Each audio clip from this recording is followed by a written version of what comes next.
नमस्कार मित्रों, मैं राघवेंद्र कुमार सक्सेना भावातीत ध्यान शिक्षक आप सभी लोगों का इस चैनल पर हार्दिक स्वागत करता हूं।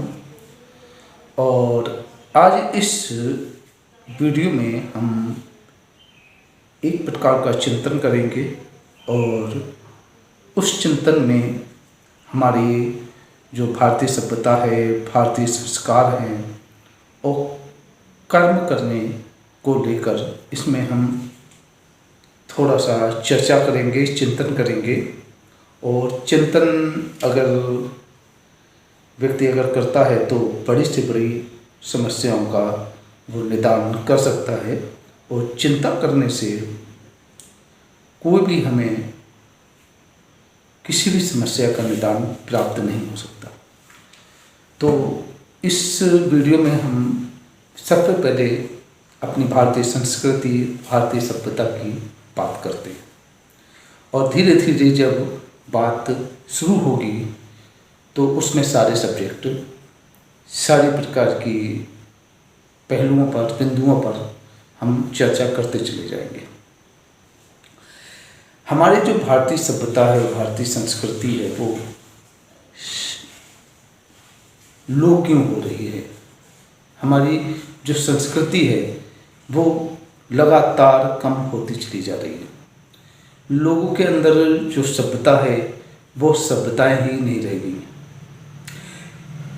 और जब हमारे जो संस्कृति है, भारतीय सभ्यता है, वो धीरे धीरे करके नष्ट होने लगती है, तो हम अब क्या करते हैं कि एक दूसरे पर आरोप लगाने शुरू कर देते हैं। कभी हम फॉरेन वालों पर आरोप लगाते हैं कि भारतीय संस्कृति को पश्चिमी सभ्यता ने, पश्चिमी संस्कृति ने नष्ट कर दिया, हमारे बॉलीवुड ने नष्ट कर दिया, वगैरह वगैरह। किसी दूसरे के ऊपर दोषारोपण कर देते हैं। हम सिर्फ दोषारोपण कर रहे हैं, लेकिन हम अपनी भारतीय संस्कृति के लिए और अपनी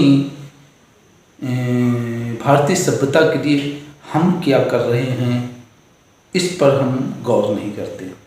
हम आने वाली पीढ़ियों को क्या सिखा रहे हैं? हम इस समय अपने जो माता पिता हैं वर्तमान समय में, उनसे वाकिफ हूँ और उनसे मैं कहना चाहता हूँ कि आप ये सोचिए कि आपने अपने बच्चों को अभी तक क्या क्या बताया। क्या आपने अपने बच्चों को राम के बारे में, कृष्ण के बारे में, अर्जुन के बारे में, अभिमन्यु के बारे में, या तुलसीदास जी के बारे में, कबीरदास जी के बारे में, अहल्या के बाई के बारे में, जो भी चीज़ें हैं, ये छोटी छोटी जो कहानियाँ हैं जो मेरी उम्र के लोग जो होंगे तो पुराने लोग सुनाते थे अपने अपने बच्चों को, क्या ये सब कहानियाँ, ये सब पौराणिक कथाएँ जो थीं, तो इनके बारे में कुछ बताया क्या बच्चों को? क्या आप कभी भी बच्चे स्कूल जाते हैं तो क्या आप बच्चों को बताते हैं कि स्कूल जाना तो सभी मैडमों से, सभी टीचरों से, जो भी है आपके, उनको गुड मॉर्निंग कहना, या फिर जय गुरुदेव कहना, या कोई वहाँ पे लैंग्वेज इस्तेमाल होती हो तो वो कहना, या चरण स्पर्श करना? ये क्या अपने बच्चों को समझा कर क्या आप अपने बच्चों को स्कूल भेजते हैं? क्या आप अपने बच्चों को ये बताते हैं कि अंगूठे से अगर पैर छूओगे, यानी कि बड़े बुजुर्गों के जो भी हम पैर छूते हैं तो इन उंगलियों से उनके अंगूठे को छूते हैं और फिर अपने माथे पे लगाते हैं? क्या आपने बताया एक पैर छूने का तरीका अपने बच्चों को? ये है हमारी संस्कृति कि हम अपने जो भी बड़ों के पैर छूते हैं तो उनके अंगूठों को उंगलियों से स्पर्श करते हैं और माथे पे लगाते हैं। इसका साइंस, विज्ञान भी यही कहता है। इससे बहुत बड़ा फ़ायदा होता है। जो हमारी जो तरंगे होती हैं, उस ज्ञानी पुरुष की जो तरंगे हैं दिमाग की, वो अंगूठे तक जाती हैं, क्योंकि नस अंगूठे की माइंड से जुड़ी हुई होती है। तो जब वो जाती है तो उससे तरंगे जाती हैं। तो अगर कोई बच्चा या कोई भी बच्चा अगर उनके ऐसे करके पैर छुएगा और अंगूठे से उंगली लगाकर माथे पे लगाएगा, तो उसकी जो एनर्जी है उसके अंगूठे से हाथों में आएगी और हाथों से उसके माइंड में, बच्चे के माइंड में चली जाएगी कि तो उसके पास जो भी बुद्धि है, उसके पास जो भी माइंड है, पावर है, एनर्जी पावर है, वो बच्चे तक पहुंचती है। तो एक ये रीज़न होता है। इसीलिए हमें घुटनों से पैर न छू के, हमें किसी बुजुर्ग के अगर हम पैर छू रहे हैं तो उसे अंगूठे से अपने हाथों की उंगलियों को छुएंगे और माथे पे लगाएंगे। ऐसा करते हैं कि आप आज के माता पिता बताते हैं, ये हमारी भारतीय संस्कृति है।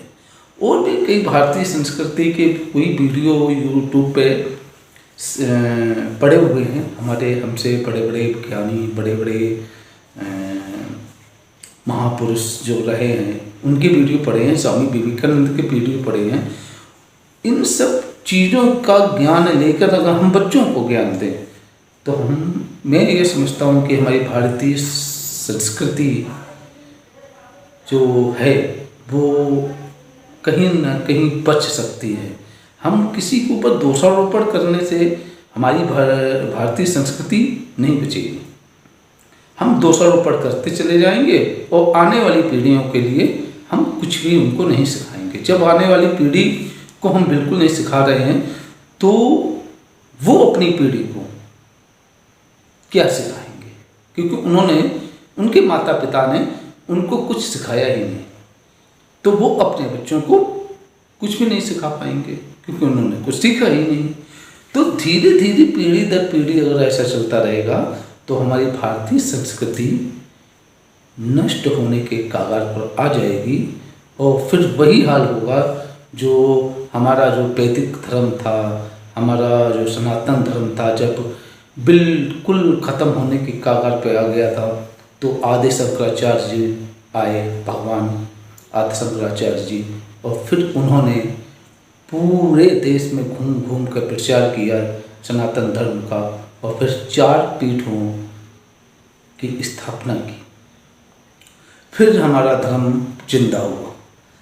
तो हमारी भारतीय संस्कृति, भारतीय सभ्यता जो है वो नष्ट ना हो पाए, इसीलिए हमें दोषारोपण करने के बजाय अपने आप से ये पूछना है कि हम अपने बच्चों को क्या दे रहे हैं।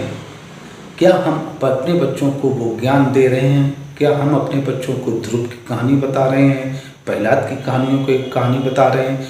आज हम टीचिंग में भी करता हूँ तो आज देखा जाए तो बहुत से ऐसे बच्चे हैं कि 90% ऐसे बच्चे हैं जिनको ध्रुव के बारे में कुछ नहीं मालूम, प्रहलाद के बारे में कुछ नहीं मालूम, जिनको केता के बारे में कुछ नहीं मालूम।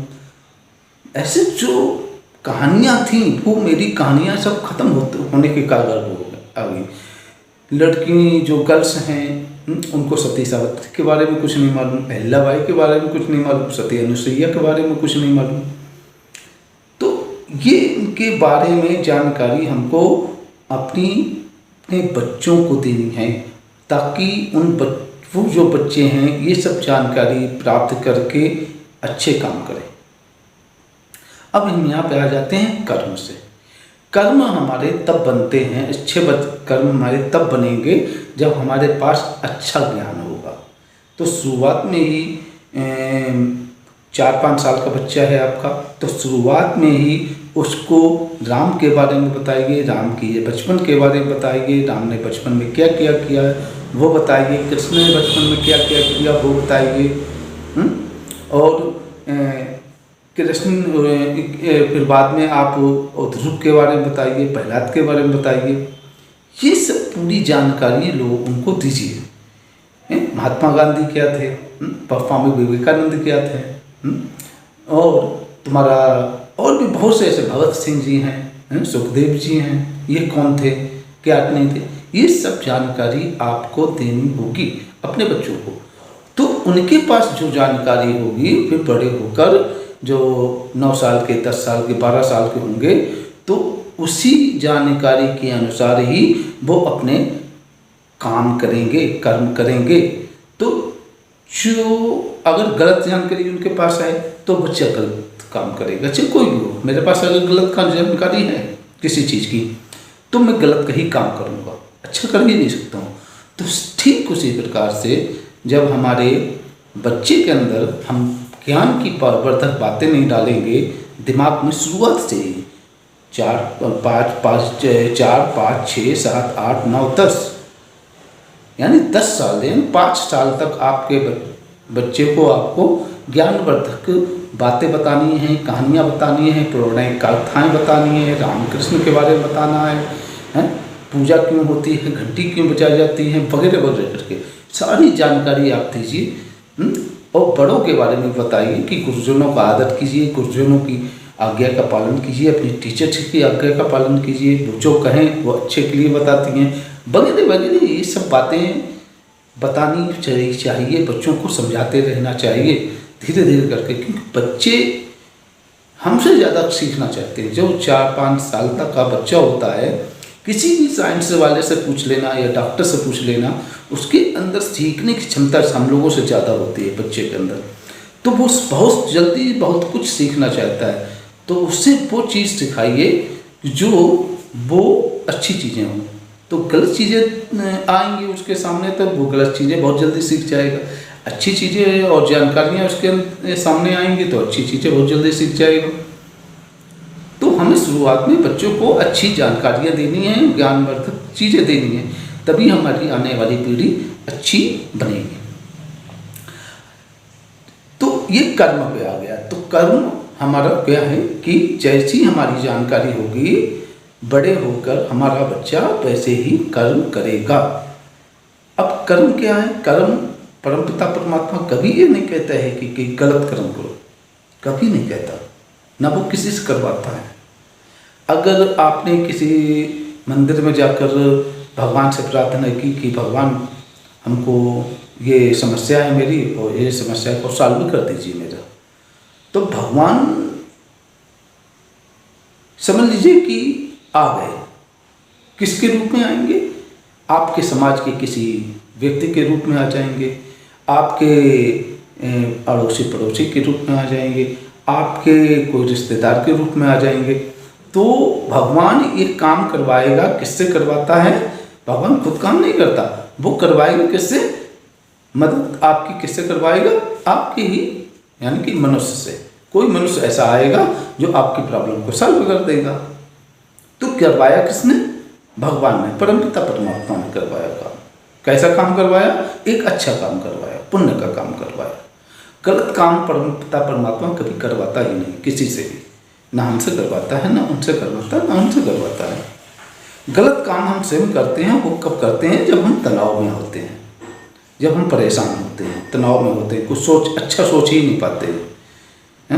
गलत चीज़ें हमें, गलत जानकारियाँ मेरे अंदर भरी हुई है। बचपन से लेकर आज तक मुझे गलत जानकारियाँ ही दी गई हैं। राम कृष्ण के बारे में नहीं बताया गया, उनके जीवन के बारे में नहीं बताया गया, और उन्होंने वो अपनी माता पिता का आज्ञा का पालन कैसे करते हैं उसके बारे में बिल्कुल नहीं बताया गया हमको, बच्चे को। तो उसके अंदर क्या जानकारी आ रही है? मोबाइल में गेम की जानकारी आ रही हैं, और जो फोटोज वगैरह देख रहा है वो जानकारी आ रही है। यानी कि 6 साल 5 साल की उम्र से लेकर 12 साल की उम्र तक बच्चे ने मोबाइल का इस्तेमाल किया। जो कुछ उसने सीन्स देखे, कुछ भी देखा, फोटोज देखी, तो वो ही उसके दिमाग में भरा हुआ है, क्योंकि जानकारी उसको वही मिली हुई है, तो वही भर के वो काम करेगा। तो कर्म हम खुद करते हैं, गलत कर्म। अच्छे कर्म परमपिता परमात्मा करवाता है। तो इसीलिए भगवान कृष्ण जी ने कहा है कि कर्म करो और फल की इच्छा मत करो। क्योंकि अच्छे काम अगर आप कर रहे हो, अच्छे कर्म कर रहे हो, तो उसका फल कौन देगा?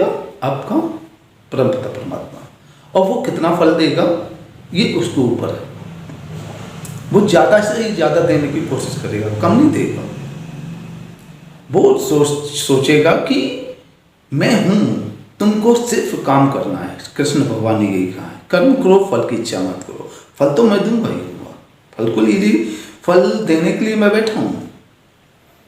तो आप उनका विश्वास कीजिए, कृष्ण का विश्वास कीजिए।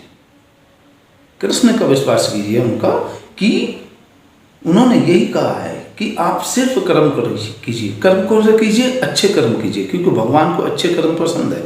दान पुण्य, किसी की हेल्प है, किसी को सम्मानित करना, यानी किसी को सम्मान देना, बड़ों का सम्मान देना, बड़ छोटों को प्यार देना, लड़ाई झगड़ा नहीं करना है, माँ बाप का सम्मान करना, यही सब चीज़ें जो हैं वो कर्म है, एक अच्छे कर्म है। और यही अच्छे कर्म करते चले जाएंगे तो ऊपर वाला वो इतना फल देगा कि दुनिया चकित हो जाएगी कि इसके पास इतना सब कुछ कैसे आ गया।